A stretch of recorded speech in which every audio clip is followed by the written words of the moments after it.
বন্ধু নির্বাচনের সতর্কতা। মানুষ সামাজিক জীব। পৃথিবীতে বেঁচে থাকতে মানুষের সঙ্গী বা বন্ধুর প্রয়োজন হয়।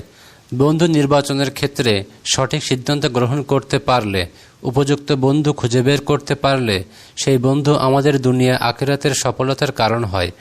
বন্ধু নির্বাচনে ভুল করলে দুনিয়া আখিরাতের সমূহ ক্ষতির সম্ভাবনা রয়েছে। কোরআনে এসেছে, কিয়ামতের দিন মানুষ অনেককে বন্ধু বানানোর কারণে আফসোস করবে। আল্লাহ বলেন, আর সেদিন জালিম নিজের হাত দুটো কামড়ে বলবে, হায়, আমি যদি রাসূলের সাথে কোনো পথ অবলম্বন করতাম। হায়, আমার দুর্ভাগ্য, আমি যদি অমুককে বন্ধু না বানাতাম।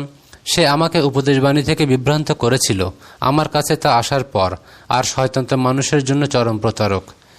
আর এক আয়াতে বলা হয়েছে, মুত্তাকিরা ছাড়া দুনিয়ার অন্যান্য বন্ধুরা কিয়ামতের দিন শত্রুতে পরিণত হবে। আল্লাহ তাআলা বলেন, সেদিন বন্ধুরা একে অন্যের শত্রু হবে, মুত্তাকিরা ছাড়া। আব্দুল্লাহ ইবনে মাসউদ রাদিয়াল্লাহু আনহু থেকে বর্ণিত একটি হাদিসে রাসূল সাল্লাল্লাহু আলাইহি সাল্লাম বলেছেন, মানুষ যাকে ভালোবাসে তার সাথেই থাকবে।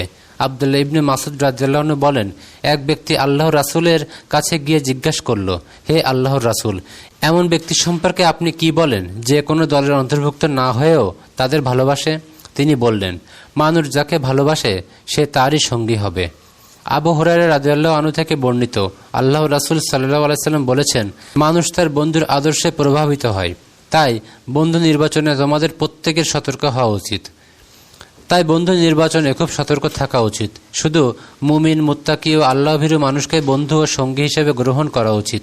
যার মধ্যে তাকওয়া নেই, খোদাভীতি নেই, তাকে বন্ধু হিসেবে গ্রহণ করা উচিত নয়। অনেকে এটাকে হালকাভাবে নেয়, কিন্তু বাস্তবতা হলো মানুষের জীবনে বন্ধুদের প্রভাব অবশ্যম্ভাবী। দুনিয়াবী ক্ষেত্রেও বন্ধুদের কারণে মানুষ লাভবান হয় বা ক্ষতির শিকার হয়। তাই আপনার বন্ধু আপনাকে কোন দিকে নিয়ে যাচ্ছে, আপনার জীবনে কী প্রভাব ফেলছে, সেদিকে সতর্ক দৃষ্টি রাখুন।